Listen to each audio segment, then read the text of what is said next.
Hi, in today's film we'll be looking at the issue of uncontrolled finger lifting at the piano and how to solve that. So coming straight in, it may look something like this in an example by Bach.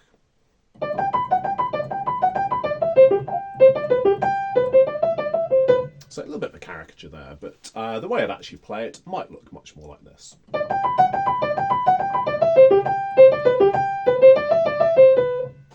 Much more simple, much more close. Now, a lot of people may think that if you simply try to move the fingers less, that will give you the better result. What I really want to show today is how there's a big problem in this, and it could potentially make things even worse, actually, with that mindset. So it requires a little bit of sophistication. It's not enormously complex, but I'll show you a very straightforward analogy that should help to make sense of it. So, in essence, we have to break it into two things. Firstly, we have finger movements above the key. Then we have the finger movements that actually move the key, plus creating balance is the last part of that also. So the analogy I want to use is swimming. If you picture a very bad swimmer who can just about stay afloat, but they're flailing wildly, whacking at the surface of the water, hitting it super hard, sending splash everywhere, but barely even staying afloat while doing so. Now, the idea that subtraction could solve a problem, if we apply that to this instance, we say to that swimmer, you're moving your arms too much. Is that going to teach them an Olympic stroke to simply take something away? Of course not. So imagine even you say to this person, yeah, move your arms less, chuck them in the deep end, see how they get on.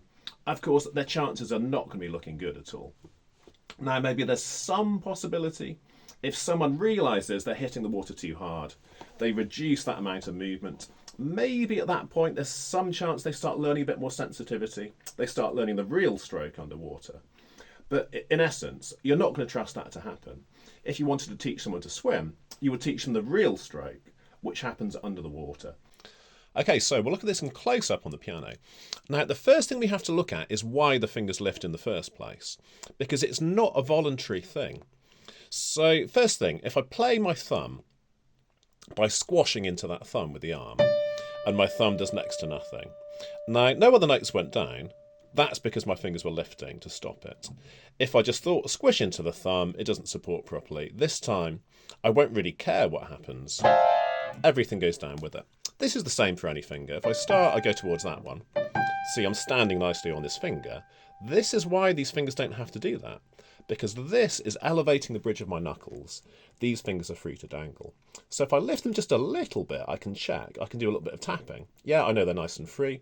Now I know there's no reason why they have to lift. If I was down here, did you see that how they had to lift? As I fell down, they all had to pull back. Because if I didn't do that, again, we have this instead. So the lifting essentially is a panic reflex. That's why you can't just decide not to lift. You can't say, let's have less finger movement. Because unless you have the technique for creating support, those fingers have to carry on lifting.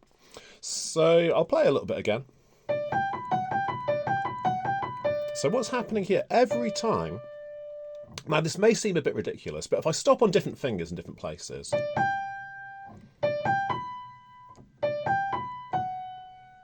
do you see that I'm standing more on every finger? I haven't finished just because the key has gone down. I'll show you what it might look like to play slowly without any continuation. Sorry, it's a bit confusing trying to move this way actually. I'll try that again. This is nothing but the fingers moving and no response in the arm.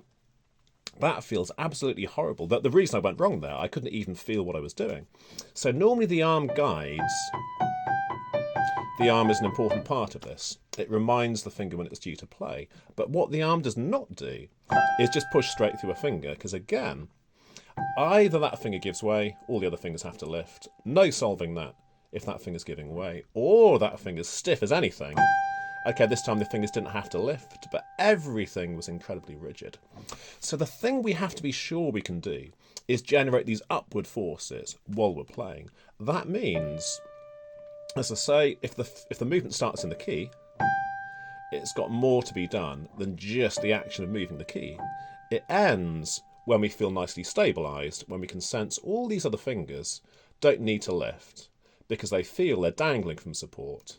If that support isn't there, they will be lifting and it really won't be pleasant. So ironically, one of the best solutions for this, you probably noticed I've been waggling my fingers a fair bit in association.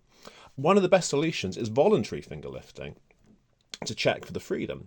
So involuntary finger lifting really strains. You've got almost nowhere left to go. You're using the very last part of that movement, which is why it's so strenuous, quite so unpleasant.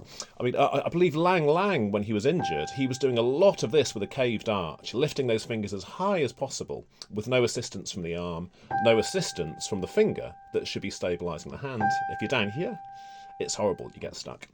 So what I'll actually do to solve that in many cases, if I lift my next finger, do you see how if that was sunk, then I start lifting my next finger in a good way?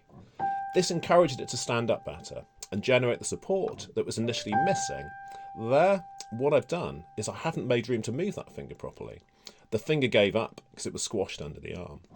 And very often this is one of the biggest things. If the arm doesn't get out of the way, we haven't got a hope in hell of solving finger lifting.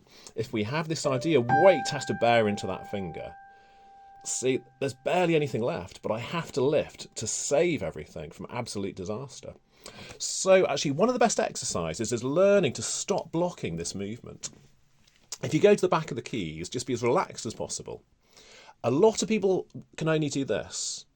That's not going to solve it. On the surface, it gives us somewhere to go, but it's so unstable. You can't play that way just by driving the wrist forwards and over. The thing we have to learn to be able to do is that when we go forwards like this, the arm can't block that. If this happens, that's why you'd be lifting your fingers. The knuckle bridge should be free. The wrist can stay down. The knuckle bridge swells. And that's how we generate stability for fingers to hang, by getting that to be free enough to go up, so nothing is blocking it. The job of the finger is to continue and to encourage that to happen. Once we're there, what's happening here? I'm not using arm weight to move the keys, not in the slightest. What's going on is that my arm is adjusting behind finger movements. That means it's not this. It's not the arm pushing the fingers down, but neither is it this. Like I did before when I messed it up before. If the arm's not moving at all, and we're just poking the fingers from an unresponsive arm. Now, the funny thing, this is actually too much heaviness of the arm, arguably. When the arm is unresponsive, that's because the arm is weighing in too much. If the arm is free to respond, this is arguably a lighter arm, not a heavier arm, if it can go up like this. That is not arm weight. I suppose what you could say is the arm weight is gently slowing that response down. But what it's not doing is either accelerating into the finger or blocking the response to that finger, where again, there's nowhere left to go. Fingers will start lifting. Not going to work. So every single finger, if we just have, see, my arm gets involved in this, by the way, a bit of rotation, just to check that finger's free. That ensures fingers are standing up nicely. So I don't want to do this kind of lifting. That's not going to teach me anything. That's all the movement is above. None of the movement is happening in the right place, or hardly any of the movement. We're just depending on the momentum to send the key down. We're not using the important part of the movement that generates the stability.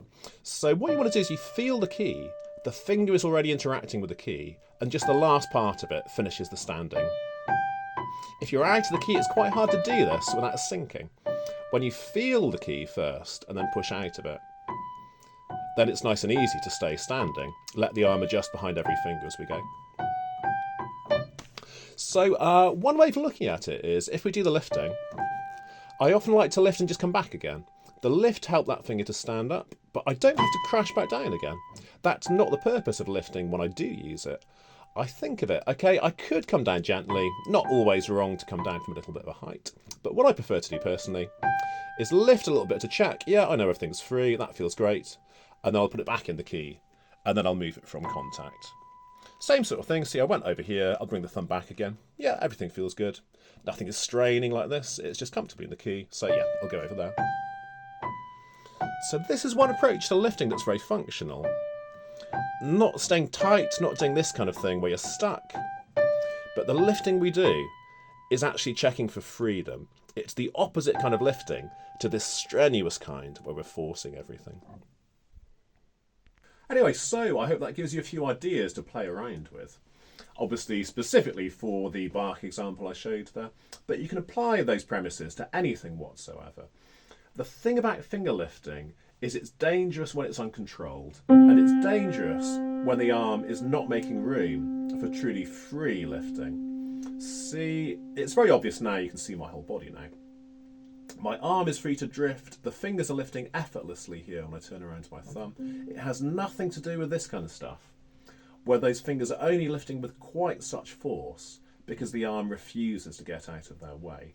Don't think that all finger lifting is bad, and even if you do have the bad version, I strongly recommend to practice these rotational movements. It's not rotation instead of finger lifting outright. It's not isolated finger lifting. It's a blend of those two things. The fingers do lift, and then we can check for their freedom, their readiness to interact with a key in the most advantaged positions. Because if we don't do that at all, and we stay stuck down here, then ironically, when with that squashed, we have an even harder time. The fingers strain to lift even harder if we stay close, but we haven't generated the freedom. If I do a bit of this, once I'm free, nice and easy. If I'm down here saying, oh no, don't lift your fingers, I'm actually working those extensor muscles very hard indeed. Because yeah, they've not lifted off the key, but they're working super hard because they're stopping this from happening. If the arm is pushing in, and those extensors are the only thing saving you from moving the keys, they're always working hard, and you've not solved it by refusing to lift those fingers. If I do this kind of thing, I'm actually much freer after a deliberate but controlled lift than if I said, oh, don't lift the fingers. You don't want to be in that mindset, honestly.